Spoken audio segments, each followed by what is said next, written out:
এবারের বিশ্বকাপে সুপার এইটের পথে বাংলাদেশের অন্যতম প্রতিদ্বন্দ্বী ছিল শ্রীলঙ্কা। গ্রুপ পর্বের প্রথম ২ ম্যাচে হারলেও শেষ ২ ম্যাচ জিতে সুপার এইটে যাওয়ার রাস্তা খুলেছিল তাদের সামনে। তবে বৃষ্টিতে নেপালের বিপক্ষে নিজেদের তৃতীয় ম্যাচটি বাতিল হয়ে যাওয়ায় শ্রীলঙ্কার জন্য এখন সেই রাস্তাটি প্রায় বন্ধ বলা চলে। আর তাতেই একটা লাভ হয়েছে বাংলাদেশেরও। আগে যেখানে সুপার এইটে যেতে গ্রুপ পর্বের শেষ ২টি ম্যাচ জিততে হতো বাংলাদেশকে, সেখানে সমীকরণ এখন অনেকটা সহজ হয়ে গেছে বাংলাদেশের সামনে।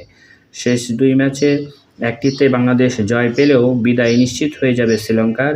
সেই সঙ্গে সুপার এইটে খেলার ভালো সম্ভাবনা থাকবে বাংলাদেশের। যদিও এক্ষেত্রে তাকিয়ে থাকতে হবে বাকি দুটি দলের দিকেও, কেননা গ্রুপ পর্বে বাংলাদেশের প্রতিদ্বন্দ্বী হিসেবে টিকে থাকা নেদারল্যান্ডস ও নেপালেরও ২টি করে ম্যাচ বাকি এখনও।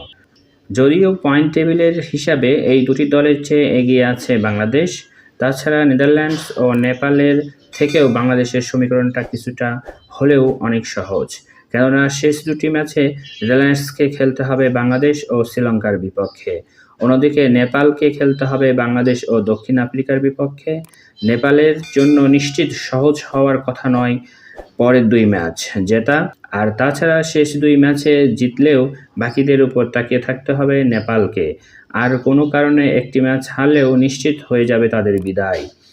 এক্ষেত্রে বাংলাদেশের সুপার এইটের পথে সবচেয়ে বড় বাধা নেদারল্যান্ডস, যাদের বিপক্ষে আগামীকালই মাঠে নামবে নাজমুল শান্তর দল।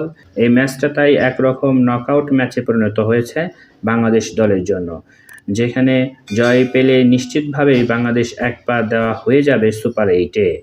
কেননা সমান ২ ম্যাচ শেষে ২ পয়েন্ট নিয়ে রান রেটে ডাচদের চেয়ে কিছুটা এগিয়ে থাকা বাংলাদেশের তখন পয়েন্ট দাঁড়াবে ৪। সেই সঙ্গে বেড়ে যাবে রান রেটটাও, যা শেষ ম্যাচে শ্রীলঙ্কার বিপক্ষে জয় তুলে সুপার এইটের সমীকরণ মিলানো বেশ কঠিনই হয়ে যাবে ডাচদের জন্য। তাছাড়া নিশ্চিত কোনো জয় ছাড়া আসর শেষ করতে চাইবে না শ্রীলঙ্কা। শেষ বেলায় মরণ কামড়ই ডাচদের দিতে চাইবে তারা, আর তাতে করে যে লাভটা হবে বাংলাদেশেরই।